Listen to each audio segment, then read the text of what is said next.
ٹک talk پر نکاح۔ میری ایک بہن نے ٹک ٹاک پر ایک ویڈیو دیکھی۔ ویڈیو میں ایک کاغذ پر 3 دفعہ لکھا ہوا تھا قبول ہے قبول ہے قبول ہے۔ ویڈیو بنانے والا لڑکا تھا، اس نے آگے لکھا ہوا تھا جس نے یہ پڑھ لیا وہ آج سے میری۔ ہول سیل کے حساب سے نکاح ہو رہا ہے، یہ تو کچھ بھی نہیں ہوا، بے فکر رہیں، اس لیے کہ ایجاب و قبول جس مجلس میں ہو وہ ایک ہی مجلس ہونی چاہیے، اور ایجاب اور قبول کو اس وقت 2 گواہ یا ایک مرد 2 عورتیں سن رہے ہوں۔ تو یہاں ایجاب پر گواہ نہیں ہے، اور قبول بھی انہوں نے اس نیت سے نہیں کہا قبولنے کی نیت سے، بلکہ وہ عبارت پڑھ کے سنائی ہے ابا کو، ایسے جیسے کوئی بھی چیز لکھی، جیسے کہیں طلاق لکھی ہوئی ہے، کہیں کتاب میں لکھا ہوا ہے میں اپنی بیوی کو طلاق دیتا ہوں، اور ایک آدمی پڑھنے لگے میں اپنی بیوی کو طلاق دیتا ہوں، تو وہ تو عبارت پڑھ رہا ہے نا، اس کا مسئلہ یہ تھوڑی ہے کہ میں واقعی دے رہا ہوں۔ تو یہ نکاح نہیں ہوگا، اس سے اتنا رونے دھونے کی ضرورت نہیں ہے، ٹھیک ہے نا۔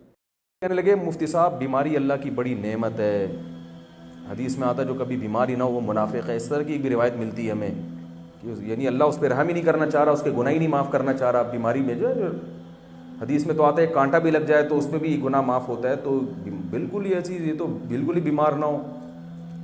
میں نے کہا بھائی جان جو بیماری اللہ کی طرف سے ہو نا، گاڈ گفٹڈ ہو، وہ نعمت ہے، جو اپنی حماقتوں سے ہو وہ نعمت نہیں ہے، وہ تو عذاب ہے۔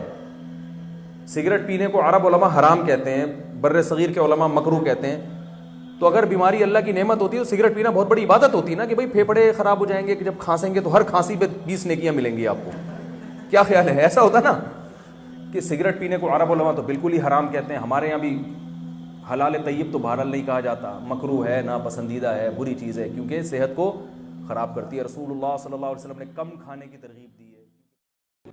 گن لے لو، بندوق چاہیے، یہ دے دو بھائی، اس کو بندوق یہ والی دے دو، یہ بھی چاہیے بیٹا، تیرے باپ کا جو ہے نا IMF سے قرضہ، اس نے آخر میں یہ سٹائل ہوگا، صحیح ہے نا، IMF سے قرضہ نہیں ملتا، تیرے پتلی گلی سے نگل۔ پھر بچہ کہے نہیں جاؤں گا، آپ کہیں نہیں دیکھو بیٹا ایسے نہیں، بچہ مان لے گا، اس کے بعد اس کے کان پکڑ کے نکالنا پڑے، چلو بیٹا گاڑی میں بیٹھو، بہت ہو گئی۔ اگر آپ اس کی بات مانتے رہیں گے تو اس کا مطلب آپ پھر بگاڑ رہے ہیں۔ بچے کو کھانا کبھی اچھی چیز یہ چاہیے ہوتا ہے، وہ ٹھیک ہے، کبھی اپنی مرضی کا کھلاؤ، کبھی اس کی مرضی کا کھلاؤ، یہ نہیں کہ جب بھی کھلا رہے ہو اسی کی مرضی کا کھلا رہے ہو، اس سے بچہ کیا ہو جائے گا؟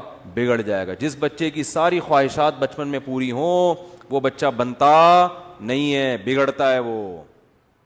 تو اعتدال